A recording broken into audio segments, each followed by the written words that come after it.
جب تک حضرت صفیہ کہتی ہیں کہ میں نے ایک بلم لیا اور لے کر کے میں پیچھے سے زور سے ماری اس یہودی کو، وہ زمین پر گر پڑا، اس کا سر پھٹ گیا، وہ تڑپ کر کے مرا۔ میں نے حسان کو بلایا، کہا حسان کہاں؟ ہاں، کہا ایک کام کرو اس کا سر کاٹو۔ انہوں نے کہا یہ بھی مجھ سے نہیں ہوگا، وہ خود کہتی ہیں۔ پھر میں نے تلوار لے لی اور لے کر کے میں گئی، میں نے اس کے سر کو بھی کاٹ کر کے پھینک دیا۔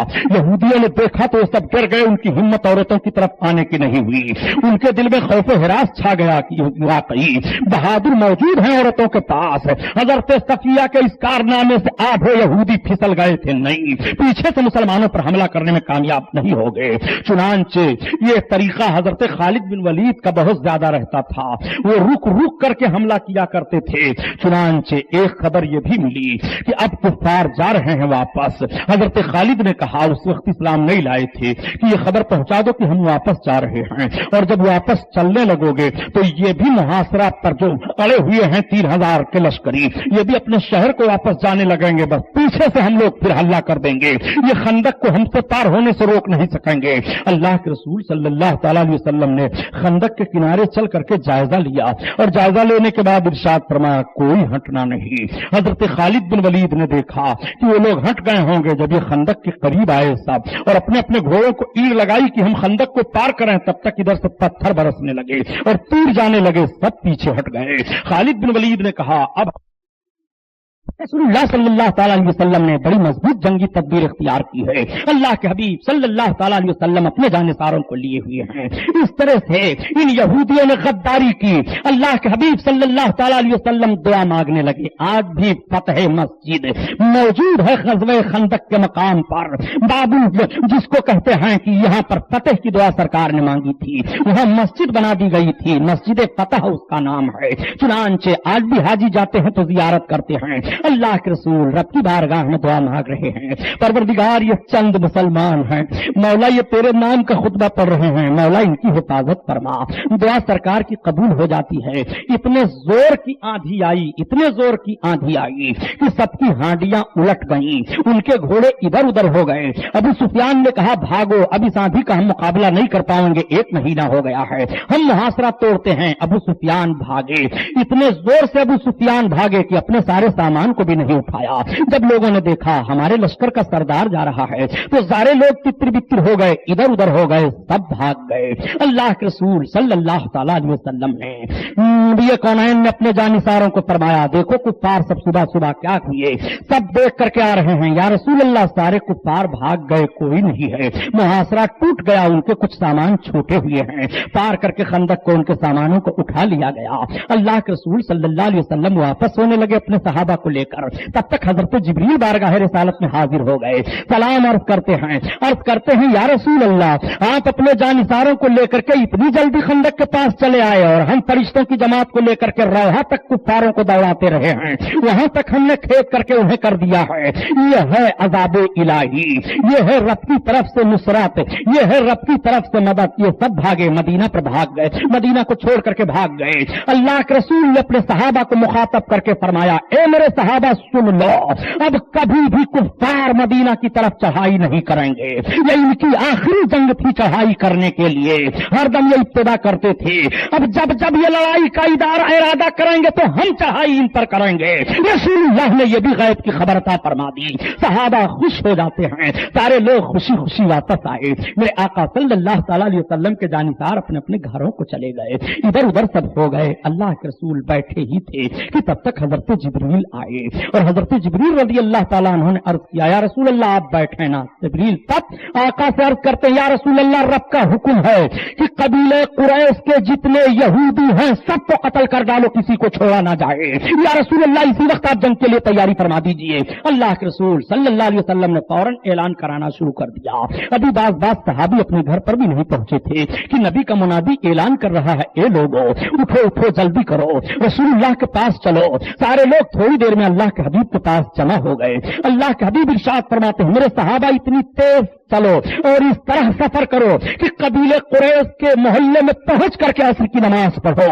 اللہ اکبر۔ اللہ کے رسول کے فرمان کے مطابق سب چل پڑے۔ جیسے پتا چلا ان قبیلے قریش کے یہودیوں کو، انہوں نے اپنے محلے کا دروازہ بند کر لیا، ایک قلعہ تھا، اس قلعے میں محصور ہو گئے، کسی طرف سے جانے کے لیے کوئی راستہ نہیں رہ گیا۔ اللہ کے رسول نے محاصرہ ڈال دیا، اور محاصرہ جب ڈالا تو قلعے کی دیواروں پر چڑھ کر کے یہودی گالی دینے لگے، ادھر سے تیر اور پتھر کی بارش ہونے لگی۔ ایک نے کہا محمد آپ نے ہمارے ساتھ وعدہ خلافی کیا۔ سرکار نے فرمایا نادان، سب سے پہلے تم نے وعدہ خلافی کی ہے، سب سے پہلے معاہدہ کو تو نے توڑا ہے۔ ہم تو کچھ مشرکین کے ساتھ پیکرے جنگ تھے، اور تم سب لوگوں نے اندرونی خلفشار مچا کر کے مسلمانوں کو نیست و نابود کرنے کی کوشش کی ہے۔ بتاؤ تمہاری تلواریں ابھی چمک رہی تھیں کہ نہیں؟ بتاؤ تمہارے پاس اسلحہ اکٹھا ہوئے تھے کہ نہیں؟ سعد بن معاذ نکلو اور بتاؤ ان لوگوں کو۔ حضرت سعد بن معاذ کھڑے ہو کر کے کہتے ہیں اب تمہاری غداری کا سبق تمہیں دیا جائے گا، تم لوگوں نے مسلمانوں کو کمزور سمجھا تھا۔ اللہ کے رسول صلی اللہ تعالی علیہ وسلم نے اتنا زبردست محاصرہ فرمایا کہ ان لوگوں کے کھانے پینے کا سب سامان ختم ہو گیا، کوئی نکلنے کی کوشش نہیں کر پاتا تھا۔ چنانچہ ان کے بڑے بڑے سردار نکلے، اور نکلنے کے بعد آئے، کہا محمد ہمیں چھوڑ دو۔ کہا چھوڑا نہیں جائے گا تمہیں، ہمیں معاف کر دو۔ کہا نہیں، معافی کا پروانہ اب تمہیں نہیں ملے گا، تم نے غداری کیوں کی ہے؟ چونکہ رب کا حکم تھا۔ میرے آقا صلی اللہ تعالی علیہ وسلم صحابہ سے فرماتے ہیں دیکھو یہ کس طرح سے چالیں چل رہے ہیں۔ بنو نذیر اور دوسرے قبیلوں کو ہم نے چھٹکارا دے دیا تھا، وہ مدینہ چھوڑ کر کے چلے گئے تھے، انہوں نے سازش کر کے 12,000 کافروں کو اکٹھا کر کے ہم پر چڑھائی کر دی تھی۔ پھر اگر انہیں چھوڑ دیا جاتا ہے تو پھر یہ ظالم چال کریں گے اور یہ پھر مسلمانوں کو تکلیف پہنچائیں گے، محاصرہ ہٹانا نہیں ہے۔ چنانچہ ان کے پورے محلے کو قلعہ کو گھیرے میں مسلمان لیے ہوئے ہیں، ہٹ نہیں رہے ہیں، ادھر سے تیر اور پتھر برسائے جاتے ہیں۔ وہ بالکل مجبور ہو گئے تو نکل کر کے آئے، کہا اب آپ ہمارے ساتھ کیا کریں گے بتائیے؟ کہا تمہارے سارے جوان ہمارے قبضہ میں آ جائیں، ہم انہیں قتل کریں گے اور عورتوں کو کنیزیں بنا لیا جائے گا، بچوں کو لے لیا جائے گا، تمہارا مال و متاع سب قبضہ کر لیا جائے گا، نہیں چھوڑا جائے گا۔ ان لوگوں نے کہا کوئی چارہ نہیں ہے، کہا کوئی چارہ نہیں ہے، مجبور ہو گئے، سبوں نے اپنے آپ کو سرکار کے حوالے کر دیا۔ اللہ کے رسول صلی اللہ تعالی علیہ وسلم نے سب کو اکٹھا کیا، اور اکٹھا کرنے کے بعد اب فیصلہ سنایا سرکار نے کیا کیا جائے ان کے ساتھ۔ ان لوگوں نے کہا محمد ہمیں معاف کر دو۔ کہا ہم اپنا فیصلہ تمہیں نہیں دیں گے، تمہارے ہی قبیلے کے سعد بن معاذ ہیں، ان کا فیصلہ مانو گے؟ حضرت سعد کے نام کو سن کر کے ان لوگوں نے کہا ہاں ہم ان کے فیصلے کو مان لیں گے، وہ ہمارے قبیلے کے ہیں، پہلے اسلام لا چکے تھے۔ غزوہ خندق کے موقع پر حضرت سعد بن معاذ کو تیر لگ گیا تھا اور ان کے پیر میں بہت زیادہ زخم ہو گیا تھا، مرہم پٹی مسجد نبوی میں ہو رہی تھی۔ اللہ کے رسول نے فرمایا جاؤ سعد بن معاذ کو بلا لاؤ۔ سعد بن معاذ آئے، اللہ کے رسول نے فرمایا دیکھو سعد بن معاذ تمہارے سردار آ رہے ہیں، کھڑے ہو جاؤ۔ وہ سب کے سب کھڑے ہو گئے۔ حضرت سعد بن معاذ کے آنے پر آپ نے فرمایا تمہاری قوم کے سردار آ رہے ہیں، کھڑے ہو جاؤ۔ پتہ یہ چلا کہ اگر قوم کا سردار آ رہا ہے اور اس کی تعظیم کے لیے کھڑا ہو جایا جائے تو یہ بدعت نہیں ہے۔ نبی کونین نے حضرت سعد بن معاذ کے لیے قوم کو فرمایا تھا تمہاری قوم کے سردار آ رہے ہیں، کھڑے ہو جاؤ۔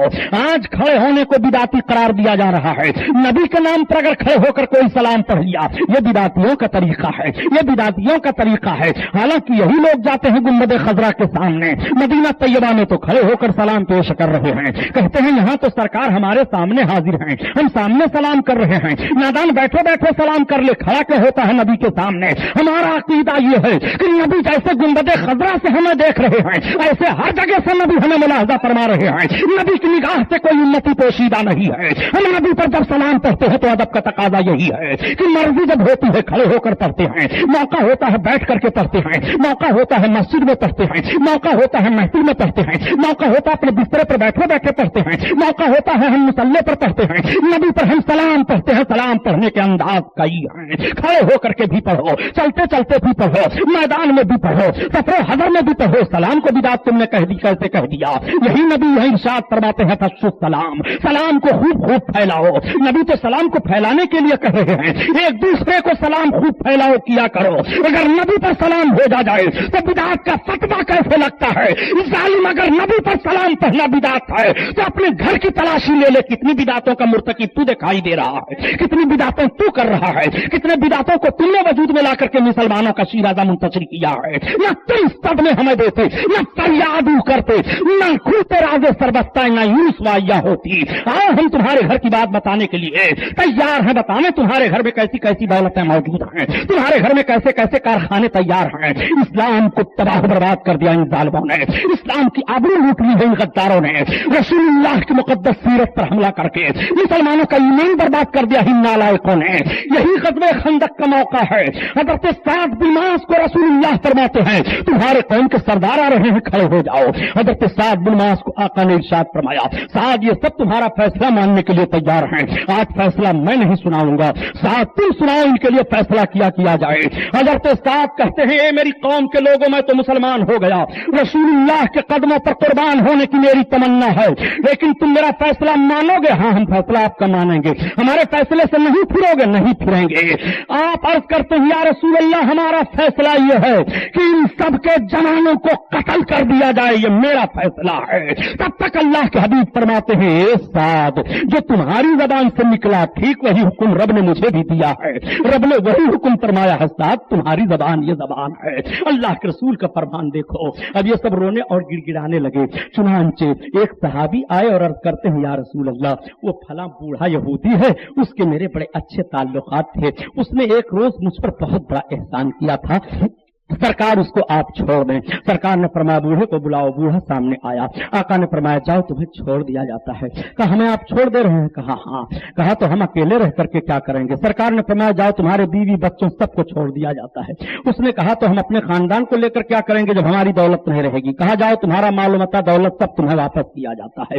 اس نے کہا اچھا یہ بتاؤ ہماری قوم کے سردار ہوئی بن اخطب کیا ہوئے؟ کہا قتل کر دیا گیا۔ کہا کیا نام کعب بن سعد کیا ہوئے؟ کہا اسے بھی مار دیا گیا۔ کہا فلاں کیا ہوئے؟ کہا انہیں بھی مار دیا گیا۔ کہا فلاں جوان کیا ہوا؟ کہا ان کو بھی قتل کر دیا گیا۔ سب کو یہودیوں کو قتل کر کے نبی کونین نے گڑھے میں ڈلوا دیا تھا۔ لوگ کہتے ہیں نبی نے یہ قتل کروایا، ظلم کیا ہے، ظالم تو نبی کی سیرت کو نہیں سمجھ پا رہا ہے۔ یہ بتا کہ نبی کونین نے جب ان پر گرفت حاصل کی ہے تو ان کو قتل کروایا ہے، اگر یہ مسلمانوں پر گرفت حاصل کر لیتے جب کفار 12,000 آئے تھے تو کیا یہ مسلمانوں کو چھوڑ دیتے؟ کیا یہ مسلمانوں کی جا بخشی کر دیتے؟ کئی بار یہودیوں نے نبی کونین کے قتل کی سازش کی اور ایک بار تو وہ کامیاب بھی ہو جاتے، لیکن اللہ نے اپنے محبوب کی حفاظت کی۔ رب کی حفاظت رب اپنے محبوب کی حفاظت فرما رہا ہے، دشمن کا کوئی حربہ کارگر نہیں ہو رہا ہے، ورنہ ان لوگوں نے سرکار کے قتل میں کوئی ایسا شوشہ گوشہ نہیں چھوڑا تھا کہ جس کے معاملے میں اللہ کے رسول صلی اللہ علیہ وسلم کو تکلیف نہ دی ہو۔ نبی کونین نے 700 لوگوں کو قتل کروا کر کے گڑھے میں ڈلوا دیا۔ آج جو لوگ کہہ دیا کرتے ہیں کہ نبی کونین پتھر سہ کر کے دعائیں دیتے تھے، نبی دشمنوں کو دعائیں دیتے تھے، 700 یہودیوں کو گڑھے میں قتل کر کے نبی نے ڈلوایا ہے کہ نہیں ڈلوایا ہے؟ یہ نبی کونین نے مارا ہے کہ نہیں مارا ہے؟ ارے سن، نبی ان دشمنوں کو دعائیں دے دیا کرتے تھے جن کو دل کے دیکھتے تھے کہ اس کا دل چند دنوں کے بعد صاف ہو جائے گا اور شفاف آئینہ ہو جائے گا، میری محبت کا مدینہ بن جائے گا، نبی معاف فرما دیا کرتے تھے۔ یہ نبی کا غیب ہے، اور نبی جب دیکھ لیتے تھے یہ ازلی بدبخت ہے، یہ کبھی بھی اسلام کے قریب نہیں آئے گا، نبی کونین حکم دیتے تھے اسے سزا دی جائے، اسے مار دیا جائے۔ نبی کی سیرت کا ہر پہلو ملاحظہ کرتے جاؤ۔ آج بڑی ڈھٹائی کے ساتھ کہہ دیا کرتے ہیں کہ سبحانی صاحب آپ لوگ تو نفرت کرتے ہیں، اور نبی تو پیار کیا کرتے تھے۔ نبی کونین ہدایت یافتہ پر لوگوں سے پیار فرماتے تھے، ہدایت پانے والے لوگوں سے نبی کونین پیار فرمایا کرتے تھے۔ دیکھ نبی کونین نے کس طرح سے یہودیوں کو سزا دلوائی ہے۔ اللہ کے رسول صلی اللہ تعالیٰ علیہ وسلم فرماتے ہیں یہ ماننے کے لیے بوڑھا تیار نہیں، اچھا بوڑھے یہودی بتا تیرا کیا ارادہ ہے؟ کہا اے پیغمبر اسلام ہمیں بھی قتل کر دیجئے، جہاں ہماری قوم گئی ہے ہم وہیں جائیں گے۔ چنانچہ اسے بھی قتل کر دیا گیا۔ حضرت ابوبکر صدیق اٹھ کر کے کھڑے ہو گئے، کہا نادان، ارے تو وہیں جائے گا لیکن تیری قوم جہنم میں گئی ہے، تو جہنم میں جائے گا۔ اگر تو عظمت رسالت کا اقرار کر لیتا نبی کے قدموں میں آ جاتا تو جنتی ہو جاتا۔ دیکھو نبی جنت تو دے رہے ہیں لیکن یہ لے نہیں رہا ہے، نبی تو آزادی دے رہے ہیں لیکن یہ لے نہیں رہا ہے۔ اس نے کہا میرے بال بچوں کو کیا ہوگا؟ آزاد کر دیا گیا۔ میرا مال و متاع کیا ہوگا؟ نبی نے عطا فرما دیا۔ نبی اپنے غلام کی دلجوئی کس طرح سے فرما رہے ہیں؟ غلام نے عرض کیا تھا یا رسول اللہ اس نے مجھ پر احسان کیا ہے، آج اس احسان کا بدلہ ہم دینا چاہتے ہیں۔ نبی فرماتے ہیں میرے صحابی جو کہو احسان کا بدلہ دے دیا جائے گا۔ نبی نے اپنے غلاموں کی سراہت، غلاموں کو سراہا کس طرح سے ہے اور غلاموں کو عزت کس طرح سے دی ہے، یہ نبی کونین صلی اللہ تعالیٰ علیہ وسلم ہیں۔ نبی کونین نے کسی کے احسان کے بدلے کو چکا دینے سے گریز نہیں کیا ہے، بلکہ جب کسی نے اپنے احسان کا بدلہ مانگا ہے تو نبی کونین نے دینے کے لیے فوراً حکم دے دیا ہے۔ اللہ کے رسول صلی اللہ تعالیٰ علیہ وسلم ان سب کو قتل کروا دیتے ہیں۔ یہودیوں کی عورتیں اور ان کے مال و متاع کو اور ان کے بچوں کو سرکار نے سب مال غنیمت میں لیا، اب تقسیم فرمانا شروع کیا۔ پھر نبی کا رحم و کرم دیکھو، میرے آقا فرماتے ہیں اچھا جب ان کی عورتیں بانٹی جائیں اور ان کے بچے ہوں تو ان عورتوں کو بچوں سے الگ نہ کیا جائے۔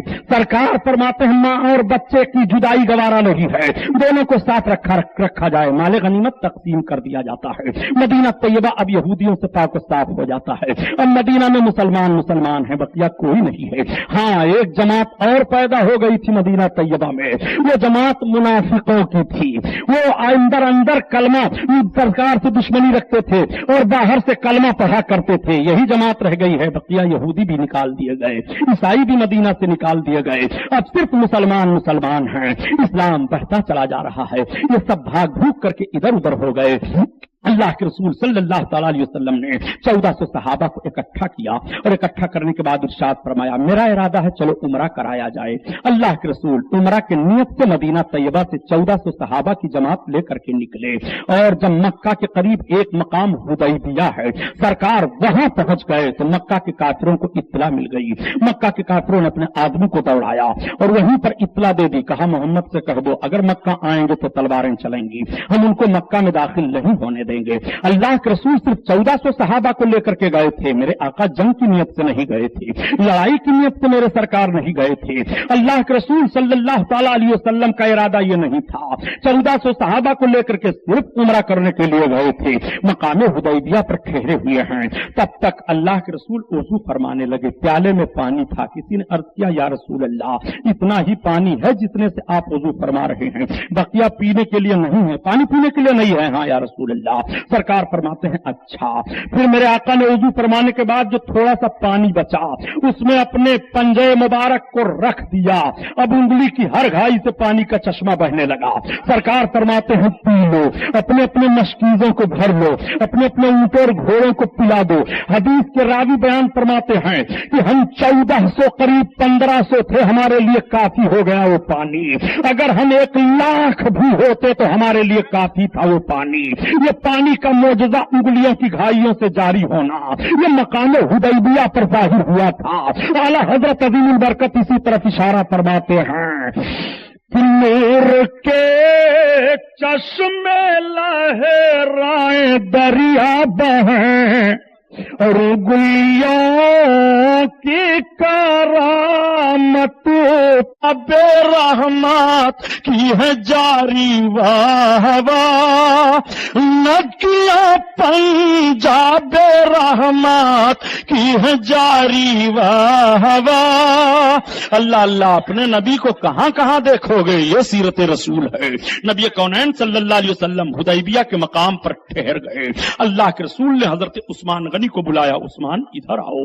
حضرت عثمان سرکار کے سامنے جاتے ہیں. سرکار نے فرمایا عثمان غنی ایک کام کرو, کفار مکہ سے تمہارے مضبوط تعلقات تھے, آج بھی وہ تمہارا لحاظ کر سکتے ہیں, اس لیے ایک کام کرو تم مکہ چلے جاؤ اور بتا دو کافروں سے کہ ہم خانہ کعبہ کی زیارت کے لیے آ رہے ہیں, عمرہ کر کے ہم واپس چلے جائیں گے. بس حضرت عثمان غنی فرمان رسالت لے کر کے مکہ پہنچ گئے. مکہ کے بڑے بڑے سربراہ لوگ آ گئے. اکرمہ آئے, ابو سفیان آئے, جو لوگ اور سردار مانے جاتے تھے وہ سب جمع ہو گئے. عثمان ابن عفان کیسے آئے ہو؟ ہم اپنے نبی کا پیغام لے کر کے آئے ہیں. عثمان تمہارے نبی کہاں ٹھہرے ہیں؟ ہمارے نبی اپنے ساتھیوں کے ساتھ حدیبیہ کے مقام پر ٹھہرے ہیں. عثمان کیا پیغام لے کر کے آئے ہو؟ ہم تمہارے نبی کا کوئی پیغام نہیں مانیں گے. کہا صرف پیغام اتنا ہے کہ ہمارے نبی اپنے جانثاروں کے ساتھ آ رہے ہیں, خانہ کعبہ کا طواف کریں گے اور عمرہ کر کے پھر واپس چلے جائیں گے. ان لوگوں نے اپنی تلواروں کو فضا میں بلند کر لیا. کہا عثمان سن لو, یہ ہماری تلواریں آج بھی چمک رہی ہیں. ہم البتہ مدینہ سے بھاگ آئے ہیں محاصرہ ختم کر کے, ہم نے بڑی چھیڑ چھاڑ کو بند کر دیا ہے, لیکن اگر تم سمجھتے ہو کہ ہماری طاقت ختم ہو گئی, یہ تو ختم نہیں ہوئی ہے. ہم کسی قیمت پر تمہارے پیغمبر محمد کو یہاں داخل نہیں ہونے دیں گے. حضرت عثمان غنی کو ان لوگوں نے کہا عثمان ہمارے تمہارے دوستانہ تعلقات پرانے زمانے میں تھے, تم آئے ہو تو ہم تمہیں اجازت دیتے ہیں, خانہ کعبہ کا طواف کر لو.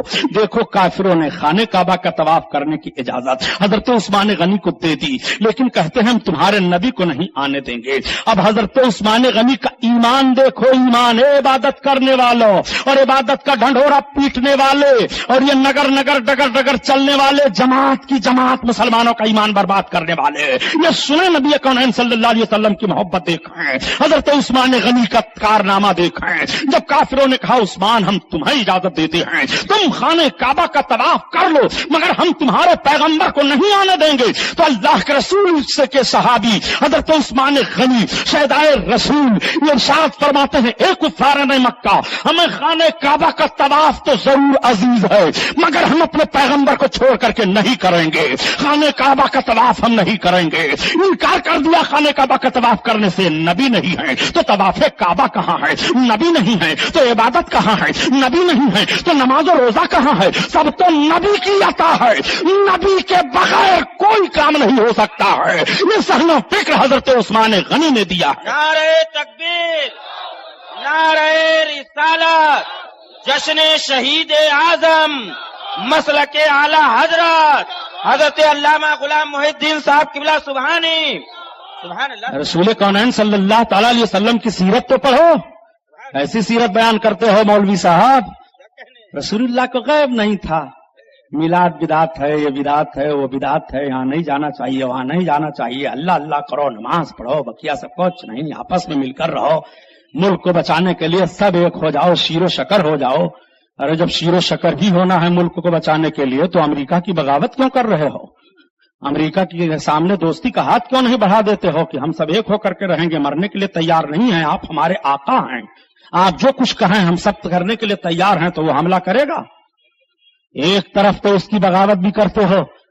شرم آنی چاہیے تمہیں اخباروں میں دیتے ہوئے کہ بلا تفریق مذہب و ملت ایک ہو جاؤ. ذرا سیرت رسول تو تم پڑھو. حضرت امام حسین سے بہت زیادہ اتحاد کے دائی ہو گئے ہو. حضرت امام حسین نے کربلا میں یزیدیوں سے اتحاد کیوں نہیں کیا تھا؟ نبی کونین صلی اللہ علیہ وسلم نے مدینہ طیبہ میں یہودیوں سے اتحاد کیا, یہودیوں نے دغا دیا, توڑا. رسول اللہ نے فرمایا کبھی بھی اس قوم پر بھروسہ نہ کرنا, یہ کبھی بھی تمہارے ساتھ وفاداری نہیں کر سکتی ہے. رسول اللہ کی مقدس سیرت سے یہ سب پتا چل رہا ہے. نبی کی سیرت کا ڈھڈورا بھی پیٹتے ہو ایک طرف, اور دوسری جانب نبی کونین کی توہین بھی کرتے ہو. شرم نہیں آتی ہے تمہیں؟ دیکھو رسول اللہ صلی اللہ علیہ وسلم کے شاہد آئی حضرت عثمان غنی نے انکار فرمایا, نہیں خانہ کعبہ کا طواف میں نہیں کروں گا. کسی نے جا کر کے کہہ دیا, اصل میں چمکتی ہوئی تلوار کو دیکھا تھا ان لوگوں کے اٹھاتے ہوئے, تو کسی نے کہہ دیا یا رسول اللہ عثمان غنی تو شہید کر دیا گئے. کہا شہید کر دیا گئے؟ کہاں نہیں, عثمان شہید نہیں کیے گئے. کچھ لوگ کہتے ہیں کہ اگر غیب کا علم معلوم ہوتا تو عثمان غنی کی شہادت کی خبر جب ملی تو نبی انکار تو فرما دیتے, تو انکار تو فرمایا, سیرت پڑھو. تو لوگوں نے عرض کیا یا رسول اللہ شہادت عثمان کی ہو گئی تو میرے آقا فرماتے ہیں آؤ وعدہ کرو سب عثمان کا بدلہ لیا جائے گا. وہیں بیت رضوان کا معاملہ ہوا تھا. سبوں نے اپنے ہاتھوں کو سرکار کے ہاتھ پر رکھ کر کے عہد و پامان کیا کہ ہم کبھی بھی پیچھے نہیں ہٹیں گے, عثمان غنی کے خون کا بدلہ لیا جائے گا. جب بیعت ہو گئی تو اللہ کے رسول نے اپنے ایک ہاتھ کو اوپر رکھا, بائیں کو نیچے کیا, کہا یہ عثمان کا ہاتھ ہے, میں عثمان کی طرف سے بیعت کر رہا ہوں. اب سوال پیدا ہوتا ہے کہ جب عثمان غنی قتل کر دیے گئے تو عثمان غنی قتل کیے گئے تو ان کی طرف سے نبی کونین اپنے ہاتھ کو کیوں دوسرے ہاتھ پر رکھ رہے ہیں کہ یہ عثمان کی طرف سے بیعت میں کر رہا ہوں, وعدہ میں کر رہا ہوں, نبی دیکھ رہے ہیں. نبی نے اپنے جانثاروں کی محبت کا معاملہ بڑھایا تھا اور جانثاروں نے بتا دیا تھا یا رسول اللہ ہم اسلام لا کر کے عہد تو کر ہی چکے ہیں اور پھر آپ کے ہاتھ پر عہد کرتے ہیں کہ کبھی بھی ہم کفار سے پیچھے نہیں ہٹیں گے, کبھی بھی اپنے رسول کے قدموں پر قربان ہونے سے دریغ نہیں کریں گے. اللہ کے رسول صلی اللہ تعالی علیہ وسلم کی بارگاہ میں ابو سفیان چند آدمیوں کو لے کر کے پہنچ گئے حدیبیہ کے مقام پر. لوگوں نے کہا یا رسول اللہ ابو سفیان اپنے چند آدمیوں کو لے کر کے آئے ہیں, وہ کچھ کہنا چاہتے ہیں. سرکار کے سامنے پیش ہوئی, ابو سفیان تم کیا کہنا چاہتے ہو؟ محمد میں تمام مکہ کے لوگوں کی طرف سے صلح کی شرطیں لے کر کے آیا ہوں, آپ کے سامنے پیش کرنا چاہتا ہوں, آپ اسے قبول کریں. میرے آقا نے فرمایا اگر قبول کرنے کے لائق شرطیں ہوں گی تو قبول کی جائیں گی, ورنہ نہیں. آپ پیش کرو. 3 شرطوں کو ان لوگوں نے پیش کیا. آپ اس سال عمرہ نہیں کر سکتے, اور 2 شرطیں رکھی گئیں. سرکار نے دیکھا, تینوں شرطوں کو قبول فرما لیا. کہا کوئی بات نہیں. سرکار نے وہیں قربانی کی اور میرے آقا نے وہیں احرام کھول دیا. آقا کریم صلی اللہ تعالی علیہ وسلم نے ارشاد فرمایا صلح نامہ لکھا جائے. جب جان بین سے صلح نامہ لکھا جانے لگا تو حضرت علی کو بلایا گیا. علی عرض کرتے ہاں یا رسول اللہ, کا لکھو. حضرت علی کہتے ہیں کہ میں نے پوری زندگی میں اپنے سرکار کے جس حکم کو ٹالا ہے یہی ایک ہے. جیسے اللہ کے رسول صلی اللہ علیہ وسلم نے فرمایا لکھو,